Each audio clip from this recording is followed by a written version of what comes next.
ಅಲ್ಲ. ಹಾಗಾದ್ರೆ ಅಲ್ಲಿ ಹೇಳಿದ್ದು ಬೀಸೋದೊಂಡೆ ತಪ್ಸ್ಕೊಂಡ್ರೆ 100 ವರ್ಷ ಆಯುಸ್ಸು. ಆ ಟೈಮ್ ತಕ್ಕನಾಗೆ ಅಡ್ಜಸ್ಟ್ ಆಗ್ಬೇಕು, ಮೇಂಟೈನ್ ಮಾಡ್ಬೇಕು. ಈಗ ನಮ್ಮಿಬ್ಬರ ಮಧ್ಯಾಹ್ನ ಏನಿಲ್ಲ, ಆಚೆ ಕಡೆ ಗಂಡ ಹೆಂಡತಿ ತರ ಮೇಂಟೈನ್ ಮಾಡ್ತಿಲ್ವಾ? ನೋಡು, ಅವರಿಬ್ರು 4 ವರ್ಷದಿಂದ ಲವ್ ಮಾಡ್ತಿದಾರೆ ಅಂತ ನನಗೆ ಚೆನ್ನಾಗ್ ಗೊತ್ತು. ಈಗ ತಾನೇ ಇಂಜಿನಿಯರಿಂಗ್ ಮುಗಿಸಿದಾನೆ, ಅವನಿಗೊಂದು ಕೆಲಸ ಸಿಗ್ಲಿ, ನಾನೇ ನಿಂತು ಮದುವೆ ಮಾಡಿಸ್ತೀನಿ. ಎಲ್ಲೋ ಇರೋ ಹುಡುಗಿಗೂ ಪಕ್ಕದ ಬ್ಲಾಕ್ ನಲ್ಲಿರೋ ಹುಡುಗನ್ಗೂ ಸೇರ್ಸೋಕೆ ಇಷ್ಟೊಂದು ಒದ್ದಾಡ್ತಿರಲ್ಲ. ನಾನ್ ಪಕ್ಕದಲ್ಲೇ ಇದ್ದೀನಿ, ನನ್ನ ಹೇಮಂತ್ ಹತ್ರ ಸೇರಿಸ್ತೀನಿ ಅಂತ ಒಂದ್ಸಲನೂ ಹೇಳಿಲ್ವಲ್ಲ.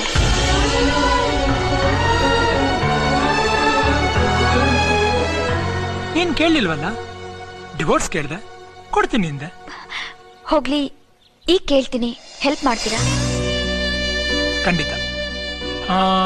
ನಿನಗೆ ಹೇಮಂತ್ ಬಗ್ಗೆ ಸಿಕ್ಕಿ ಡೀಟೇಲ್ಸ್ ಏನು? ಐ ಮೀನ್, ಕೊನೆದಾಗಿ ಮಾತಾಡಿದ್ದು,